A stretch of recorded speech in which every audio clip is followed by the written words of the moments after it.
입찰을 그제도 가고 어제도 가고, 그제도 낙찰받고 어제도 낙찰받았는데 다 전세 사기 피해자들한테 뺏겼단 말이에요. 뺏겼다라는 말이 저는 맞지 않을까. 차라리 그분들이 갖고 가신 게 다행이라고 생각도 들어요. 저야 다른 물건 하면 되는 거고, 새벽에 나와서 법원에 가는데 시간도 그렇고 그 물건에 들인 에너지 이런 것들을 생각하다 보면 결국에 돈도 드는 거니까 왔다 갔다 하면서, 근데 내가 이렇게 노력하는데 열심히 하고 있는데 잘 안 되지, 좋은 결과 안 나오는 것 같네, 의욕이 떨어지네, 하기도 싫네, 뭐 이런 생각이 드는 것 같아요, 요즘에는.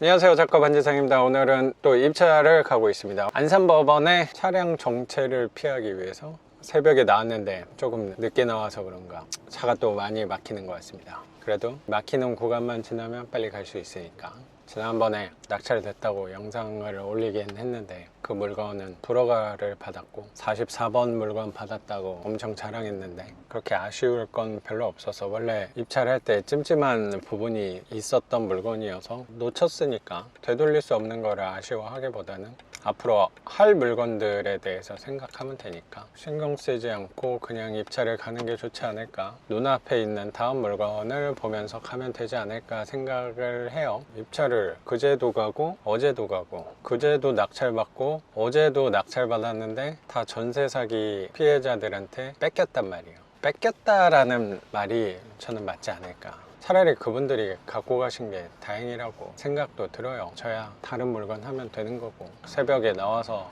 법원에 가는데 시간도 그렇고 그 물건에 들인 에너지 이런 것들을 생각하다 보면 결국에 돈도 드는 거니까 왔다 갔다 하면서, 근데 내가 이렇게 노력하는데 열심히 하고 있는데 잘 안 되지, 좋은 결과 안 나오는 것 같네, 의욕이 떨어지네, 하기도 싫네, 뭐 이런 생각이 드는 것 같아요, 요즘에는. 교육생분하고 최근에 통화를 하다가 투자금이 생겼다라고 해서 두 번째 물건을 하는데 낙찰은 받지 못하셨는데, 그러면서 그분이 그 얘기를 하시더라고요. 낙찰가를 보니까 한다고 될까요? 이런 얘기를 좀 하셨던 것 같아요. 그 부분을 저도 좀 생각을 해봤거든요. 그 말 속에 숨겨져 있는 뜻을 한번 생각을 해보면 결국에 우리는 되면 한다의 마음 자세인 것 같아요. 되면 하는 게 맞잖아요. 저도 입찰장에 가는 게 아예 안 된다고 생각을 하면 당연히 저는 입찰을 안 갈 거라고 생각도 들거든요. 교육생분 얘기를 들어보니까 제 삶을 한번 돌아볼 수 있었던 것 같아요. 내가 했던 것들은 보통 되니까 한 건 맞는 것 같아요.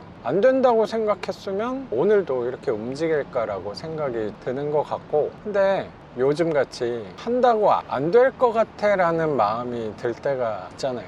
마음이 약해지는 부분도 생기는 것 같은데, 그럼 저는 항상 과거를 돌아보는 것 같아요. 내가 어떻게 왔지? 그 부분에서 배우려고 노력하는데, 경매를 시작하고 월세를 43개 받는 거 생각해보면 이렇게 하면 된다고 생각하니까 오지 않았을까 생각도 들어요. 퇴사할 때도 비슷했던 것 같아요. 이건 될 수 있어 라고 했으니까 책을 쓰고 수업도 만들고 하면 될 수 있지 않을까, 책이 나올 수 있지 않을까 라고 생각했는데 될 수 있으니까 움직이지 않았나. 근데 하면서 회사 그만둘 때도 내가 퇴사를 해서 잘 삶을 살아갈 수 있을까, 지금까지는 퇴사한 지 17년 9월에 퇴사했으니까 8년이 넘어가고 있네요.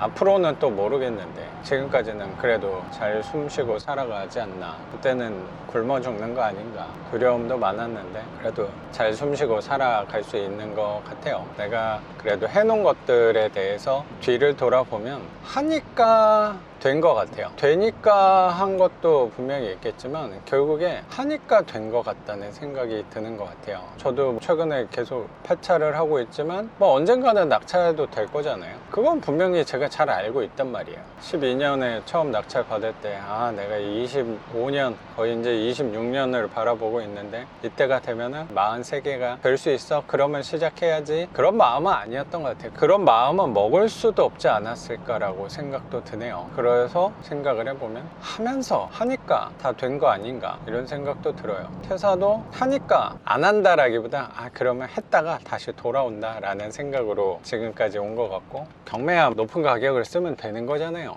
근데 공감이 될지 모르겠는데 자존심이 좀 용납을 하지 않는 부분이 있어서 그래도 저가로 당분간은 좀 써보자, 올해가 가기 전까지는 최저가로 공략을 해보자 라는 마음으로 오다 보니까 제가 한 것들은 되면 한다라는 부분보다는 하니까 된 것들이었던 것 같아요. 그래서 자꾸 입찰을 하다 보면 생각이 많아지긴 하는데 결과가 항상 좋을 수는 없는 거니까 마음이 약해질 때마다 그래도 해보자 그런 마음을 갖는 것도 되게 좋다고 생각하는데, 그런 생각조차 하지 않는 것도 좋지 않을까. 요새는 그런 생각도 아예 안 하고 지금 할 수 있는 눈앞에 있는 일만 보면서 가고 있는 것 같아요. 물론 되면 한다라는 마음이 이해하지 못하는 건 아니지만 그럴 때마다 우리가 하는 것들이 대다수는 되면 한다라는 마음으로 출발은 한 건 맞는데 결국에 하면 된 거 아닌가 라고 생각이 들어요. 근데 그 하면 된다라고 했을 때 안 될 수도 있겠구나 라는 두려움이 오는데, 너무 그때는 생각을 많이 하기보다는 오늘만 좀 해보자, 그리고 나서 생각하자, 항상 그 생각의 결론은 미뤄두는 것도 좋지 않을까 생각도 드네요. 유튜브를 할 때도 이게 이 영상을 누가 볼까 라고 생각했는데 그래도 꾸준히 보고 있다 라는 말씀해 주시는 분들 얘기를 들을 때마다 힘이 굉장히 많이 되죠. 그리고 블로그에도 글을 꾸준히 매일 쓰고 있는데 되면 한다라는 생각도 분명히 있었는데 성과를 뒤돌아보니까 이것들은 모두가 하니까 됐다라는 생각이 되게 드는 것 같네요. 그래서 행동하는데 의미를 두면서 그래도 이렇게 차 안에서 영상도 하나 찍었으니까 그걸로 됐다, 낙찰은 그때 가서 또 생각하고, 오늘 혹시라도 폐차를 한다면 그러면 또 그때 가서 생각을 해보자, 다음 물건을 또 찾아보자 라는 생각으로 그 생각을 자꾸 미루는 것도 도움이 되는 것 같아요. 그러니까 이런 생각이 많아지는 거는 부지런한 사람들, 계획적인 사람들, 생각이 많아지는 게 더 걸림돌이 되지 않나 라고 생각이 들고, 그럴 때는 저같이 생각 없는 사람들이 행동하기는 훨씬 편하지 않나, 그런 점은 참고하셔도 되지 않을까 라고 생각이 드는 것 같습니다. 그러면 오늘 영상은 여기서 마치는 걸로 하고 저는 또 내일 영상으로 찾아뵙도록 하겠습니다. 작가 반지상이었습니다. 감사합니다.